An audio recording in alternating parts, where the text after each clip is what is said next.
தற்போது கிடைத்துள்ள அண்மை செய்தி. திருவண்ணாமலை மாவட்டத்தில் மலைவாழ் மக்களுடன் ஆளுநர் உரையாடல் நிகழ்த்தி இருக்கிறார். இது குறித்த கூடுதல் தகவல்களை வழங்குவதற்காக செய்தியாளர் மணிகண்டன் இணைப்பில் இருக்கிறார்.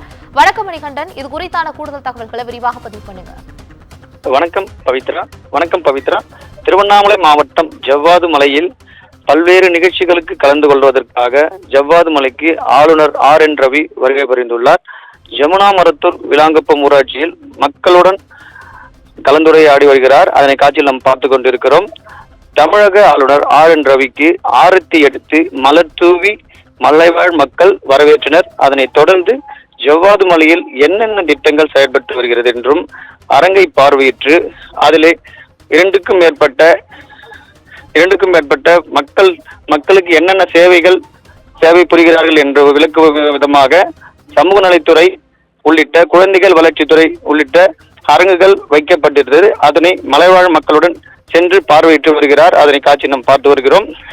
இந்நிகழ்ச்சியில் ஆளுநர் பேசுகையில், கடந்த 3 ஆண்டுகளில் 1,20,00,000 நபர்கள் முத்ரா கடன் பெற்றுள்ளதாகவும் மலைவாழ் மக்களிடையே கல்வி குறித்தான அதிக விழிப்புணர்வு ஏற்படுத்த வேண்டும் என்றும், பெற்றோராகிய நீங்கள் பிள்ளைகளுக்கு படிக்க வைக்க வேண்டும் என்றும், பிள்ளைகள் பள்ளிக்கூடத்துக்கு செல்லவில்லை என்றால் பெற்றோர்கள் நீங்கள் தான் அதற்கு முழு பொறுப்பேற்று பள்ளிக்கு செல்ல வேண்டும் என பிள்ளைகளுக்கு நீங்கள் தான் பெற்றோர்களிடம் சொல்ல வேண்டும் என ஆளுநர் RN ரவி அறிவுறுத்தினார்.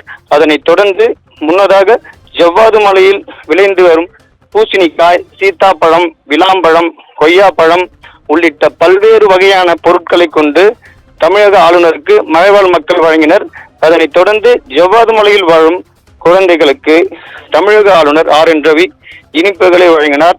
பின்னர் விளாங்குப்பம் கிராமத்தில் மரக்கன்று நட்டு ஜவ்வாது மலையில் அதிக அளவு மரக்கன்றுகளை நட்டு பாதுகாக்க வேண்டும் எனவும் மலைவாழ் மக்களை கேட்டுக்கொண்டார்.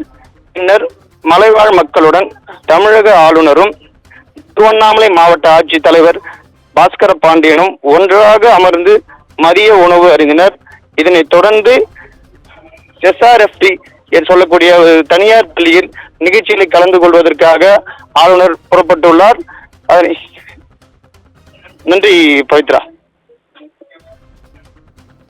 தற்போதைய தகவலுக்கு நன்றி மணிகண்டன்.